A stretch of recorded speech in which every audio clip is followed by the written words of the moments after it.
Petite chose que j'ai oublié de vous dire, cette vidéo n'est pas sponsorisée, il n'y a pas de placement de produit. Cet appareil photo, je l'ai acheté, il m'a pas été envoyé, il m'a pas été offert, etc. Je fais cette vidéo de mon propre chef. Voilà, maintenant je vous laisse avec la vidéo. Salut. Salut à tous, c'est Ludo, j'espère que vous allez bien. Je vous avais fait une vidéo courte pour vous demander si ça pouvait vous intéresser, une petite présentation du Camp Snap, petit appareil photo numérique. J'ai eu beaucoup de réponses positives, donc c'est avec plaisir que je vais vous le présenter. Donc on parle de ce petit appareil photo numérique qui a une particularité, c'est qu'il n'a pas d'écran. Donc pourquoi c'est particulier? Parce qu'on a l'impression de shooter un petit peu comme quand on shootait en argentique, c'est-à-dire on fait la photo mais on ne voit pas le résultat. Donc on voit le résultat que quand on rentre chez soi, qu'on branche l'appareil photo et qu'on récupère les photos. Alors pourquoi c'est intéressant, pourquoi ça l'est pas, bah ça c'est au choix de chacun. Moi perso, j'ai commencé à shooter en argentique, donc j'ai cette habitude de faire des photos sans forcément regarder le résultat sur l'écran arrière de mes appareils photo numériques, qui sont tous équipés d'écran à l'arrière aujourd'hui, hein, les appareils photo professionnels. Mais j'avoue que ça m'arrive d'avoir un doute, de regarder, tiens, mais bien souvent, je fais mes photos et je regarde pas la prévisualisation qui est proposée par les appareils photo dans l'écran. Souvent, je la désactive parce que ça m'intéresse pas. Donc, il y a certaines personnes qui vont apprécier le fait de faire des photos pendant quelques journées, quelques semaines, quelques mois, et comme avec l'argentique, de les redécouvrir longtemps après. Et c'est quelque chose de très sympa, je pense notamment à l'argentique, c'est que quand on développe une pellicule, on ne se souvient plus de tout ce qu'on a shooté. Oui, on se souvient qu'on l'a utilisé à tel ou tel endroit, mais on a oublié allez, au moins la moitié des photos qu'on a fait. Quand on développe, c'est toujours une nouvelle surprise. On se dit, ah ouais, c'est vrai, j'avais shooté ça. Et donc, c'est le sentiment qu'on peut retrouver avec ce petit appareil photo. Parce que même quand on désactive les aperçus sur un appareil photo qui a l'écran, on est toujours tenté à un moment ou à un autre d'appuyer sur la petite touche play pour aller voir quelques photos. Là, on peut pas. Donc c'est la surprise totale. Donc petit appareil très simple, donc avec un port USB qui vous permet de récupérer les photos, une carte micro SD qui est déjà dans l'appareil photo quand vous le commandez chez Camp Snap. Il y a déjà une carte qui vous permet de faire 4000 photos. On est sur du 8 mégapixels, donc c'est pas un format de fou, mais ça fait malgré tout de très belles photos, notamment si vous...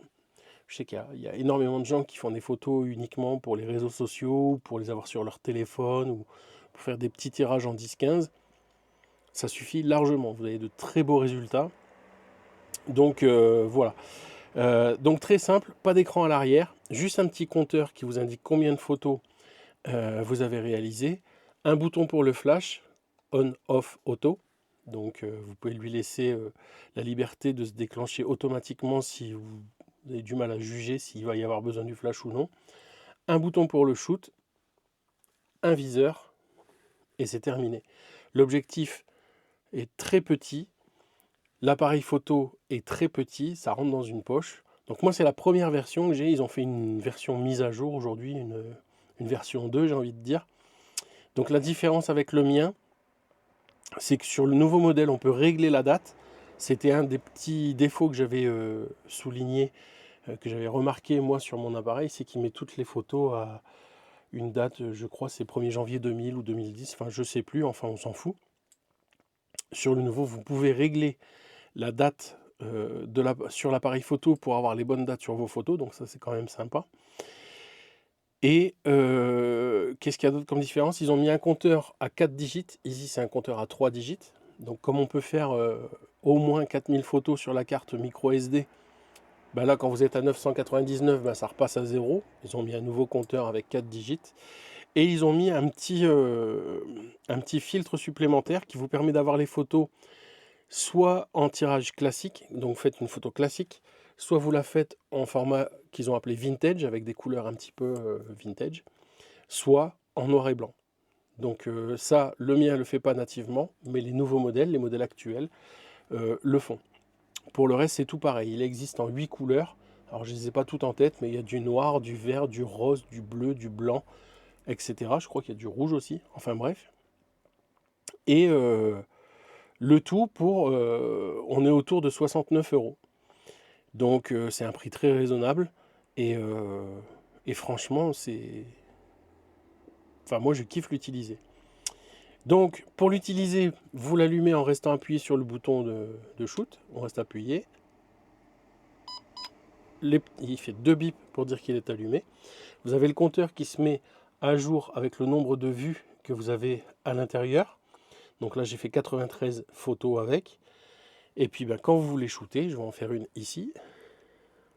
Vous appuyez et il fait le reste. Voilà, vous avez entendu, j'ai fait un petit bruit un faux bruit de déclencheur qui sort par le petit haut-parleur qui est ici. Et puis c'est terminé. Donc voilà, ça fait par rapport au prix, par rapport à ce que c'est comme objet, ça fait vraiment des photos très sympas qui sont utilisables sur les réseaux sociaux, qui sont utilisables pour faire des tirages. Moi j'ai fait des 10-15 avec et ça marche très très bien. Je vous mettrai quelques photos par-ci par-là sur la vidéo pour vous avoir un aperçu de ce qu'on peut faire avec. Et voilà, je pense que j'ai rien d'autre à rajouter. Alors, pour activer le flash, vous avez le petit bouton derrière, hein, vous avez la position on, off et auto. Donc sur le mode auto, c'est lui qui va définir en fonction de la luminosité s'il faut déclencher le flash ou non. Là, je suis en auto, normalement, il ne devrait pas le déclencher puisque j'ai des lumières. Vous voyez, il n'y a pas déclenché. Si je coupe les lumières, je pense qu'il déclenchera le flash automatiquement. Donc plutôt bien fait. Je sais plus si je l'ai dit, mais ça rentre dans une poche. On peut recharger l'appareil photo. Donc pour l'éteindre, on reste appuyé, je vais vous montrer. Un bip, hop, l'écran s'éteint, l'appareil photo est éteint. Et donc il y a une batterie interne, c'est pas des piles ou quoi que ce soit, c'est une batterie. Donc pour le recharger, vous avez le petit port USB-C en dessous. Et avec une charge pleine, ils annoncent 400 photos avec une recharge. J'ai jamais fait attention, je vous avouerai, moi je l'utilise, je récupère les photos, je le recharge pour la prochaine fois. Donc je sais pas, mais 400 ça fait déjà une belle marge, je sais pas si on va jusque là, mais si c'est ce qui est annoncé, voire un peu plus, et ben c'est top. Voilà, c'est à peu près tout, je fais le tour, voir si j'ai rien oublié. Mais voilà, je pense que j'ai rien oublié. Donc le Camp Snap, petit appareil photo numérique 8 mégapixels qui peut vous accompagner n'importe où. Il est réputé aussi, alors c'est ce qu'ils annoncent sur leur site, je vous avoue que moi je ne l'ai pas fait tomber exprès, mais ils annoncent qu'il est anti-choc. Et à la base, le projet avait été mis en place pour que les gens puissent donner ces appareils photo à des enfants pendant des soirées, etc. Pour que les enfants s'amusent à faire des photos un peu partout. C'est pas son seul usage. Il est aussi prévu pour tout ce qui est randonnée, trek, etc. Donc voilà, vous pouvez l'emmener un peu partout, mais pour vous dire qu'il est solide, à la base, c'est un appareil qui a été fait pour être mis dans la main des enfants, même petits. Sur leur site, ils ont des témoignages d'enfants, de personnes qui ont des enfants de 3-4 ans, à qui ils ont donné l'appareil photo, qui a passé la soirée avec, qui l'a fait tomber forcément, et qui s'en est tout à fait bien sorti. Donc voilà, je pense que je vous ai dit le principal, donc j'espère que cette vidéo vous a plu. Je vais vous annoncer quelques petits projets que j'ai en tête pour la suite de la chaîne. J'aimerais créer un peu plus d'interaction entre vous et moi, autour de la photo principalement. Je sais que j'ai dit que je ne parlerai pas que de la photo sur cette chaîne, mais pour l'instant c'est de ça que je parle le plus. Donc j'aimerais créer une petite interaction avec des petits concours photos, des petits défis photos. Et pour ça, j'aurais besoin, si vous le voulez bien, que vous abonniez à la chaîne. Comme ça, dans un premier temps, je lancerai des petits défis, des petits concours pour le plaisir. Mais si on est de plus en plus nombreux, je pourrais peut-être éventuellement démarcher des marques pour avoir quelques petits lots, pour organiser pour organiser des petits concours photos. Et ça pourrait être sympa. Donc n'hésitez pas à vous abonner à la chaîne, activer la petite cloche pour les prochaines vidéos. Et moi, je vous dis à très bientôt en vidéo, en live ou en vrai. Allez, N'oubliez pas, si vous voulez progresser, il faut shooter, shooter et shooter encore. Allez, bisous, salut!